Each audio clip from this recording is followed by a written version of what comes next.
Imagine walking into a store. You see a pair of sneakers you love, but they cost the equivalent of half a week's salary.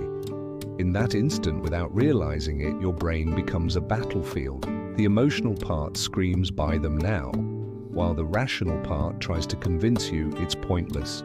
This internal clash is at the heart of neuroeconomics, a field that studies what happens inside our minds when we make decisions about money.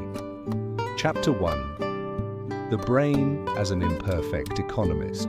For decades, it was thought that humans made financial decisions rationally, like perfect calculators. But neuroscience has proven otherwise. Many of our financial decisions are dominated by emotions, impulses, and biases. For example, when we see a sign saying 50% off, our brain releases dopamine, the pleasure neurotransmitter. This sensation compels us to buy, even if we don't need the product. In 2025, a study in the Journal of Behavioral Economics showed that up to 70% of impulse purchases are explained by this neural activation, not by actual need. Chapter 2. The reward system and money. Money activates the same brain areas as chocolate, sex, or music. The ventral tegmental area and nucleus accumbens light up as if you've won the lottery, even when you receive a small windfall. For example, scratch card games or apps with daily rewards work because they feed this system, giving us micro dopamine bursts. Chapter 3. The struggle between emotion and reason. Two key regions come into play here. The amygdala manages fear, risk aversion, anxiety about losing money. The prefrontal cortex, responsible for logical calculation, control, and planning. When you decide whether to invest or save, these two parts of your brain argue.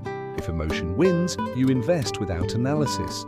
If reason dominates, you may miss opportunities due to excessive caution. Chapter 4. Risk and gambling. Why do so many people play the lottery if the odds are so minimal? Neuroeconomics explains that the brain overestimates low probabilities. A part of you feels like you might be the lucky one, even though rationally, you know it's almost impossible. Example: in Zimbabwe 2024, with extreme inflation, millions spent more on lotteries than on savings because the hope of winning generated more pleasure than the security of saving money. Chapter 5. Neuromarketing and consumption. Companies know these mechanisms and use them against us. Slow music in supermarkets makes you walk slower and buy more. Smells like freshly baked bread activate emotions of home and confidence, increasing sales. Offers with psychological numbers like €9.99 deceive our perception, making us feel that it is cheaper. Chapter 6. Cultural and social differences. Not all brains react the same way to money. In countries with unstable economies, the amygdala tends to be more active. The fear of losing outweighs the hope of winning.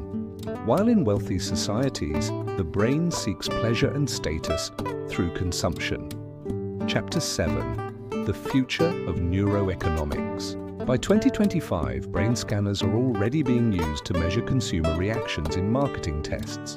Large companies could predict which products you'll buy even before you consciously decide. This opens an ethical debate. What will happen if banks, brands, or governments use this knowledge to manipulate us further? In short, every time you decide to spend, save, or invest, it's not just your wallet talking, it's your brain. And understanding these processes can help you become more aware and protect yourself from external manipulation. Which part of your brain do you think controls more when you spend money, emotion or reason? Let me know in the comments and subscribe for more financial secrets you were never told.